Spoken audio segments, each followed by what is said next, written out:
অসম চৰকাৰৰ সাংস্কৃতিক পৰিক্ৰমা বিভাগৰ দ্বাৰা সমাজৰ পৰা হেৰাই যাবলৈ ধৰা পুৰণি সংস্কৃতিসমূহ জীয়াই ৰখাৰ চেষ্টা চলাই আহিছে। মৃদঙীয়া গায়ন-বায়নো অসমীয়া সংস্কৃতিৰ অন্যতম অংগস্বৰূপ। ইয়াক পুনৰুজ্জীৱিত কৰাৰ উদ্দেশ্যেৰে অসম চৰকাৰে সাংস্কৃতিক পৰিক্ৰমা বিভাগৰ উদ্যোগত আৰু শ্ৰীমন্ত শংকৰদেৱ কলাক্ষেত্ৰ সমাজৰ তত্বাৱধানত মৃদঙীয়া গায়ন-বায়ন সন্থা অসমৰ সহযোগত জিলাসমূহত প্ৰশিক্ষণ শিবিৰ অনুষ্ঠিত কৰি ন-শিকাৰুৰ সৃষ্টি কৰিছে।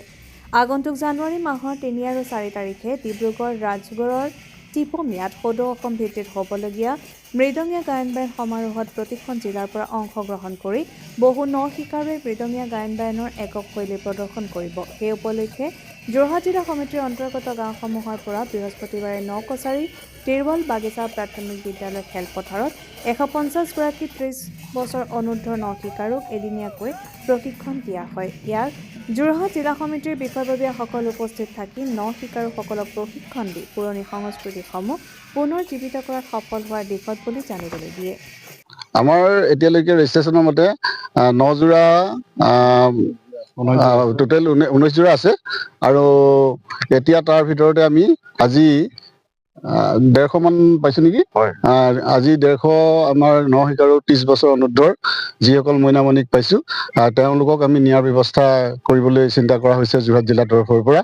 আৰু তেখেতসকলক আজি আমাৰ গায়নীয়া জ্যেষ্ঠ দলসকলে কণ মইনামণিসকলক আমাৰ এই একক শৈলীৰ যি একেলগতে আমাৰ যোৰহাট জিলাৰ প্ৰশিক্ষণ কাৰ্যসূচী সম্পাদন কৰিবলৈ লৈ আহিলে তেখেতসকললৈ আমি ধন্যবাদ জ্ঞাপন কৰিছোঁ।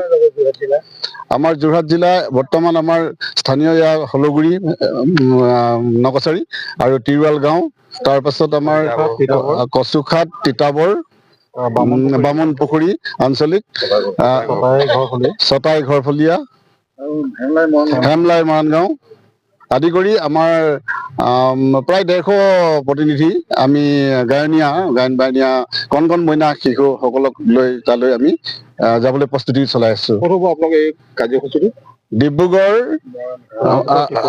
ৰাজগড়ৰ টিপমিয়াত কেতিয়া হ'ব? 3 আৰু 4 তাৰিখত জানুৱাৰী। আজি কিমান জনা আহিছে?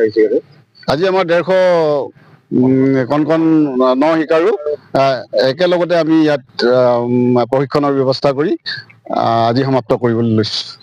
এই নতুন শিল্পী ল'ৰাখিনিক আগবাঢ়ি যাবৰ কাৰণে কামনা কৰিছোঁ আৰু তেওঁলোক যাতে ওলাই গৈ আমাৰ সদূৰ ভৱিষ্যত এই মৃদঙীয়া গায়ন যোৰা আমাৰ জীয়াই ৰাখে তাৰ বাবে মই আশা কৰি মই তেওঁলোকৰ লগত ওলাই আহিছোঁ।